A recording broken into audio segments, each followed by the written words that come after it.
The 600 class is probably, other than Superbike, the most competitive, the most cutthroat, because it's the youngest, fastest, most talented factory riders.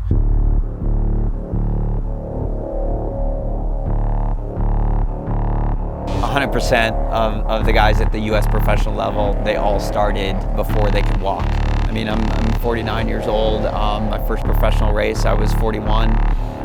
To be on track with those guys and to line up with them is a dream.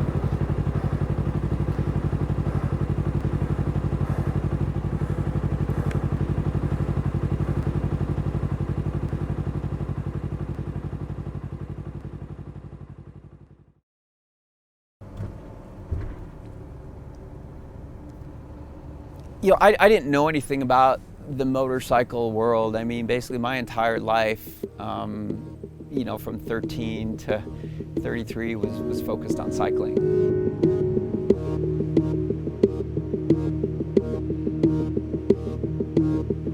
I guess the natural inclination is to be, you know, comfortable and not feel pain. The ability to push yourself through extreme levels of pain, and you know, anyone who's an endurance athlete or any sport that involves, you know, athletic physiology is familiar with that. You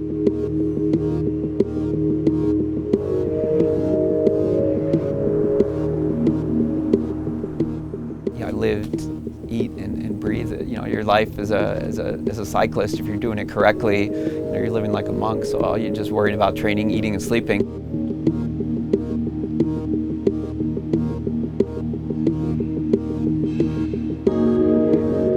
Whatever you think your limit is, you can go more. This group I came up with in cycling, it was a pretty competitive group, and we would do these mountain bike rides, and they'd take me out in the woods and get me lost. You know, with no food, no water for 5 or 6 hours, and it was extremely difficult, but those guys made me kind of mentally indestructible. All the top European Tour de France teams, including, you know, Lance Armstrong, Miguel Indurain, and Benesto, came to Colorado for this 4-day stage race. 200 guys started and 33 finished, and I ended up finishing that race.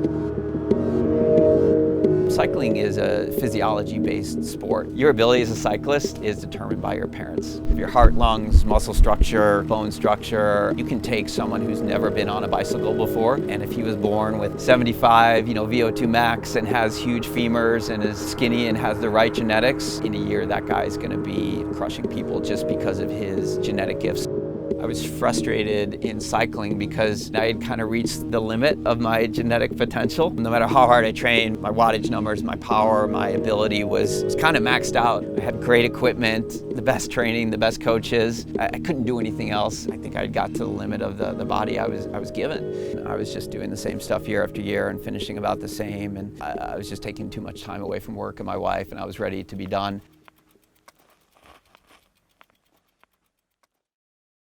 How did that whole thing start? Yeah, it's kind of interesting. So, as I said, I got on the motorcycle for the first time in my life when I was 36. I saw that documentary, Faster. I wonder if I can do this. I started watching MotoGP, and just all I could think about was motorcycles and motorcycle racing. I had no idea how to start or where to start or what to do. I just didn't come from that world, and it was so niche. The only model I had was bicycle racing. So I'm like, okay, I need a bike. The next thing is I'm gonna buy an instruction book. I read the book and I'm like, yeah, I'm good. You know, I know how to do this. It talked about how to work the brake and the throttle. So I got the motorcycle. I started by just riding it around my block. I learned how to, you know, get it out of first gear, second gear. I need to find a racetrack. Got a set of leathers, a helmet, gloves, like I'm good to go. So I'm like, okay, I found this track similar to IMI. It was like a short little track. I felt really fast. I'm like, I'm really good at this.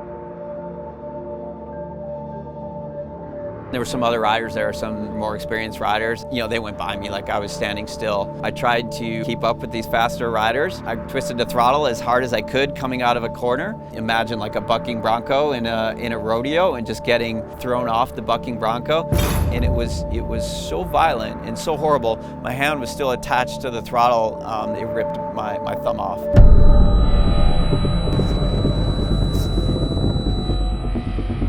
After I stopped, bouncing down the track, I looked and, my thumb was hanging. The motorcycle was in pieces all over the track. I hit my head. I woke up like, what just happened? Where's the pit crew? The guys that come out to fix my bike and get me back out there. My wife is a neonatal intensive care nurse. They called her and she had to come take me to the hospital. She's like, "Where's your brand new motorcycle we just paid for?" And the guy who works at the track handed her this hefty garbage bag of just a few parts. He said, "Here you go, there's his motorcycle." I guess this is maybe a little indication of my personality. On the way to the hospital, I called the motorcycle dealer.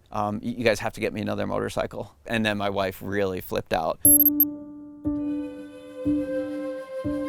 I was scared, I was frustrated, my body was broken, my bank account was broken. I didn't know what to do, and I'm like, I did what they said in the book, but I ended up crashing my brains out and destroying my motorcycle. So I actually called a friend of mine, and I knew he did some motorcycle racing in the past. What do? I want to get good at this, but like, how do I do it without killing myself? He's like, you need to get some instruction, and there's only one place you can go to the Freddie Spencer riding school.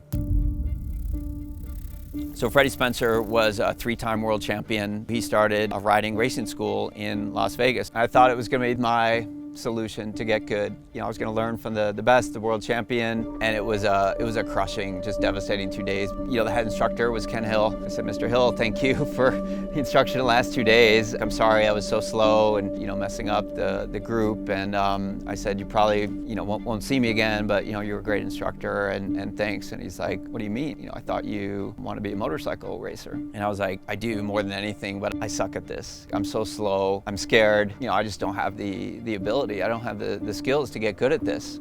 He asked me the question that would change my life. "Do you want to get good at this?"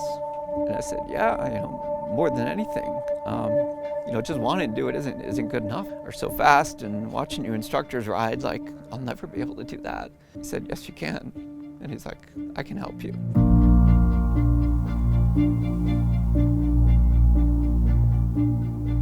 And he's like, "Before you go, I have to tell you one thing. You're right, you have no talent, but I can teach you to ride fast." But he said, "You're gonna have to work your ass off. Because of where you're starting, you're gonna have to get there with technique and fundamentals." And he said, "It's gonna be very frustrating and very difficult." He's like, "If you work harder than anyone else, the speed will come." In cycling, to reach a super high level, you almost kind of shut your brain off. You have to go through just a lot of levels of pain and monotony. In motorcycling, it's the complete opposite. We have to be hyper-focused. If I let my brain or my eyes lapse at 165, 170 miles an hour, I'm gonna run off track or have a big problem. If you want to do this and get fast and you want to be a racer, you need to start racing. You need to get a race bike, find a good mechanic. You're gonna start racing this year in the novice class in your local race series. I just want to get rid of my yellow novice plates and move up to amateur, and then I'll stop. I'll be good. I mean, that for where I started and my level of speed and lack of ability, I was like, "Ken, that's our only goal." Ken would just coach me week in, week out. We're using the same fundamentals and habits of the best MotoGP riders in the world. Confidence, calm, focus, imagery, managing your internal dialogue. We really studied the best riders in the world. The number one factor when it comes to motorcycle racing is that first pillar, which is technique. How we go to the throttle, how we go to the brakes, how we use our eyes, how we move on the motorcycle. And that took 2 years of racing novice, and I got my amateur plates. He's like, "Oh, you're gonna stop now, we're not gonna race." And I'm like, "No, I want to get my expert plates." I would just set a very high goal for the next year and then just turn myself inside out. I'm like, "Ken, I don't care how long it takes. I want to get my expert plates." I would drive out to work with him one-on-one at the tracks near his house in California, and using this approach of focusing on fundamentals and techniques. My 5th year, I was on my first professional grid. So in 2011, I was 41 years old. I qualified for my first professional race.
I'm pretty certain by now at 49 I'm not going to get that MotoGP contract, so I'm fairly certain that I'm never going to be the best, meaning the best in the world, but I know and I'm very confident if I keep training and keep pushing, I can definitely get to be my best.